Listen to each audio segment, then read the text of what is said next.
नमस्कार श्रोते हो. आज तुमच्यासाठी एक नवीन कथा घेऊन आली आहे. कथेचे नाव आहे डिव्होर्स. घटस्फोट. नदीकाठ नेहमीचाच, पण आज मुलीसारखा मुका वाटणारा. खरेच आज नदीतीरी कोणीच नव्हते. ती शांतता तिला बरी वाटली. 2 मिनिटे तिने वाळूत पाय रुतवले, डोळे मिटून लांब श्वास घेतला. डोळे उघडल्यावर तिला दूरवर नीट काढून ठेवलेल्या चपला दिसल्यात. ती भयंकर दचकली. चिंकी कुठे?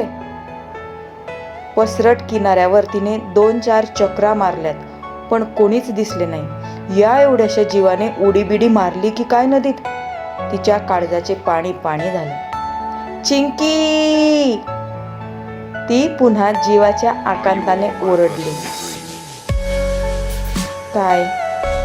एक अतिशय निरुत्साही शब्द तिच्या कानावर आला. पलीकडच्या उंचवट्यावर पायाभोवती हात गुंडाळून चिंकी बसली होती. तिची 7 वर्षाची इवली छोकरी, सगळ्या गोंडस गुलाबी भावनांची वळकटी बांधल्यासारखी.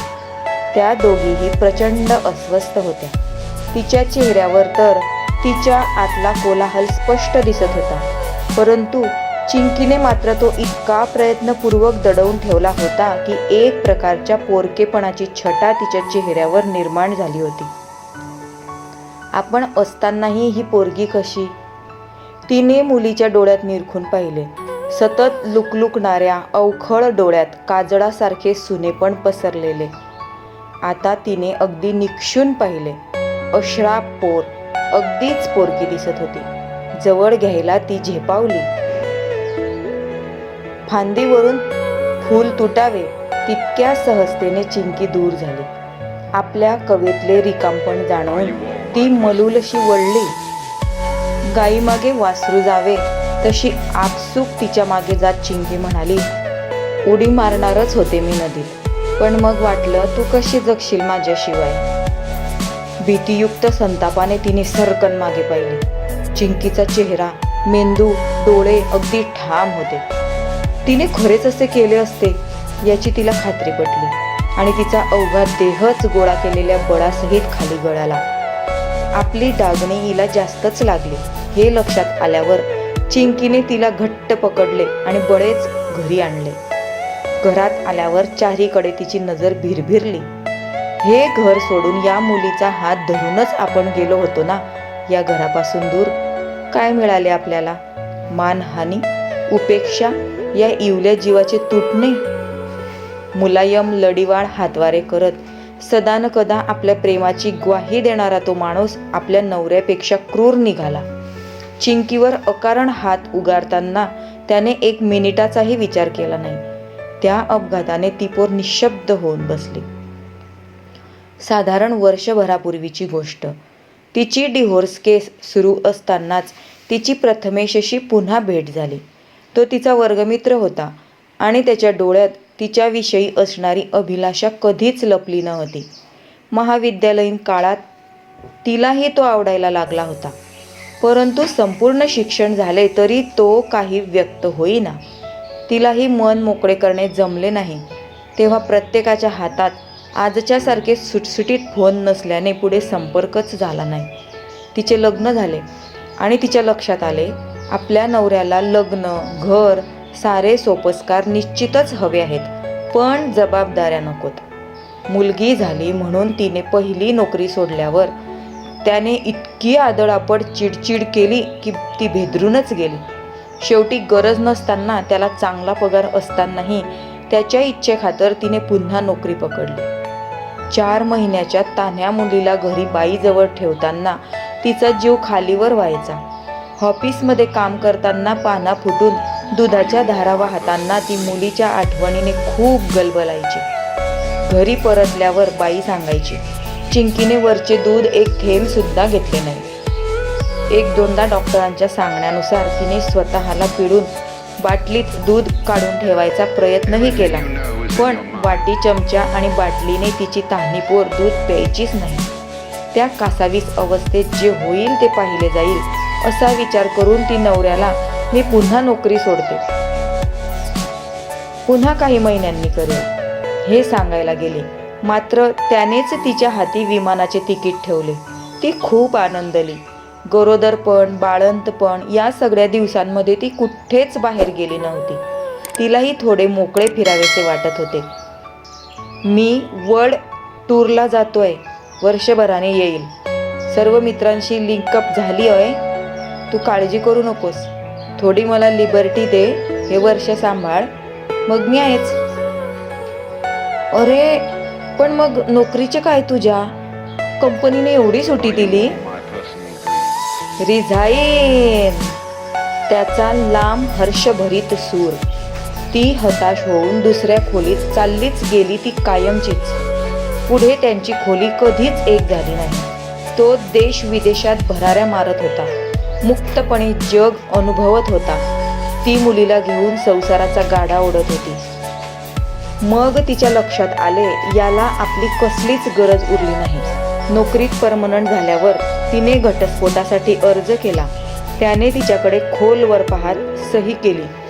तुझी इच्छा आहे म्हणून सही करतोय, मला नकोय. काय हवे तुला? संपूर्ण जिंदगी तुझ्यासोबत. अरे पण त्यात मी कुठे आहे? कुठे नाही. हो का? मग कोर्टाच्या खेटा, कधी तो सुनावणीला हजर तर कधी नाही. आई वडील म्हणाले, संसार टिकव, जाऊ दे ना, त्याचे त्याला बाहेर. काही त्रास नाही ना त्याचा काही. असतो असा एखाद्याचा अवलिया भ्रमंती करणारा स्वभाव. पण मग माझ्या सुखाचे काय? तुला कसले सुख हवे आता एक मुलगी झाल्यावर? चांगली नोकरी करते, बाहेर खाते पिते हिंडते, तुझी तू स्वतंत्र आहे. मुलीकडे लक्ष दे. घटस्फोट घेऊन कुठे उघडी पडते? कसाही तो झाकणासारखा आहे. असू दे, आम्ही या वयात तुला कुठे सांभाळणार. तशातच प्रथमेश भेटला. त्याचाही घटस्फोट झाला होता. आपल्या मुलांचा ताबा घ्यायला तो पुन्हा कोर्ट कचेरी करत होता. भेटी दरम्यान त्यानेच लग्नाचा प्रस्ताव ठेवला. त्याच्या कथ्या डोळ्यात तिला चिंकीविषयी माया दिसली. 2-3 महिन्यातच चिंकीही त्याच्या अंगाखांद्यावर झाली. आयुष्यात पहिल्यांदाच ती पुष्कळशी निर्धास्त झाली. तिने मोकळा श्वास घेतला. 8-15 दिवसात तिच्या केसचा निकाल लागणार होता. घटस्फोटाचा निर्णय निश्चित झाला होता. तो कधी नव्हे ते सलग घरी होता. ओलावल्यासारखा वाटत होता. तीही हेलावली होती. नाही म्हटले तरी 10 वर्षांचा सहवास होता. बंध इतक्या लवकर थोडीच तुटतात. पण आता तिचा जीव प्रथमेशच्या घरात लागला होता. त्याचे अंगण, बाल्कनी, दिवाणखाना, बेडरूम यात ती गुंतून गेली होती. दोघांनी मिळून घर सजावटीची पुन्हा खरेदी केली. त्याच्या मुलांनाही आपलेसे करायची मानसिक तयारी झाली. मुले सरमिसळायला हवीत म्हणून ते मुलांना ठरवून एकत्र आणू लागले. त्या दिवशीही छान खेळत होती मुले. मुलांनी हट्ट केला म्हणून प्रथमेश आईस्क्रीम आणायला गेला. ती मुलांचा दंगा पाहत होती. चपलांची फेकाफेकी सुरू होती. ती रागावलीही. मुले ऐकण्याच्या मूडमध्येच नव्हती.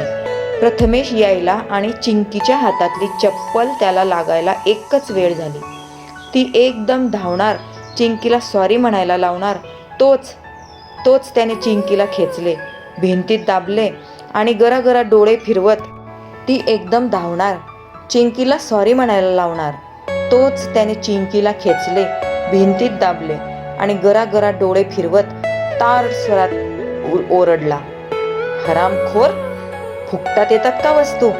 शर्ट खराब झाला ना माझा, आणि ही मोजडी मी जयपूरवरून आणली आहे, सावलीनं तोडून ठेवली. तुझ्या बापासारखा उंडारतो का मी? मेहनतीचा पैसा आहे माझा. अरे पण आता ती बाप तर तुला समजते ना. तिचे शब्द हवेतच विरून गेले, कारण अजूनही चिंकी तशीच भिंतीत दबून होती. तो तिला अधिकाधिक द्वेषाने आवडत होता. ती मुलीच्या संरक्षणासाठी वेगाने झेपावली. प्रथमेश, इतके ओरडायचे काम नाही, सोड तिला. मुलींशी असे वागतात का? तो गर्कन वळला. उलट्या हाताने तिच्या तोंडात मारत किंचाळला, मला उलटून बोलते? कवडीचे संस्कार दिले नाही पोट्टीला. हे ते हिंडऱ्याचं घर नाही बेताल वागायला. इथे माझ्या मर्जीनुसार राहावे लागेल. दोघींच्याही मनाला पार धक्का बसला होता. प्रचंड हादरून ती मुली सकट बाहेर पडली. या कोवळ्या 7 वर्षाच्या मुलीला तिच्या नवऱ्याने कधीच मारले किंवा रागात बोलले नव्हते. त्याने देश विदेशातून आणलेल्या कितीतरी महागड्या वस्तू चिंकीने कळत नकळत लीलया फोडल्या होत्या, पण सौम्यशी नाराजी व्यक्त करण्यापलीकडे त्याने कधी रिॲक्ट केले नव्हते. मुलीला तो फुलासारखा जपायचा. आपल्या वडिलांविना होणारा आईचा त्रागा, एकटेपणा बघून चिंकीच कित्येकदा त्याच्याशी नीट बोलायची नाही, पण त्याने कधीच आवाज वाढवला नव्हता. ती त्याला टोचून म्हणालीही होती, मुलीला जवळ ठेवायला फार मधुर वागतोस रे तिच्याशी, नुसते गोड बोलून होते का? मुलीला जवळ ठेवायला कशाला, मुलगी माझीच आहे. अच्छा. अनेक विचार डोक्यात येत होते. जुने संभाषण आठवत होते. भांबावल्यासारखी ती रस्त्याच्या मधोमध उभे राहिली. चिंकीने शांतपणे तिच्या पर्समधून मोबाईल काढला, नंबर फिरवला. 15 मिनिटातच तो आला. त्याने चिंकीला घाईघाईत विचारले, काय झाले बेटा? चिंकी शांतपणे म्हणाली, काही नाही रे बाबा, आईला लागले जरा, चल घरी लवकर. डॉक्टरांकडे जायचं का ग? नको, घरी चल. कारच्या मागच्या सीटवर बसत ती म्हणाली. गेल्या कित्येक दिवसापासून तो गाडी चालवत असला की ती स्वतःहून मागच्या सीटवर बसायची. त्याच्याशी कुठलाच संपर्क तिला नको वाटायचा. प्रथमेश सोबत असला की मात्र ती हक्काने समोर बसायची. तो गाणे गुणगुणत असला की त्याच्या हातात हात देत डोलायची. जीवन कसे सुंदर सुंदर वाटत होते त्याच्यासोबत. बाबा, मी तुझ्या जवळ बसू का? घरी गेल्या गेल्या मुलीने विचारले. हो, का नाही, पण आधी सांग, तुला आणि आईला काय झाले आहे? काही नाही रे खरंच. बेटा, बाबापासून काही लपवायचे नसते. तुला वाटेल तेव्हा सांग, पण नक्की. हो रे, ती आतून ऐकत होती. आपली छोटीशी मुलगी किती विचलित झाली हे तिला माहीत होते. तरी ती पोर प्रथमेशने केलेल्या तमाशाविषयी एकही शब्द बोलत नव्हती. आपल्या मुलीने बोलावे, मन मोकळे करावे असे तिला सारखे वाटत होते.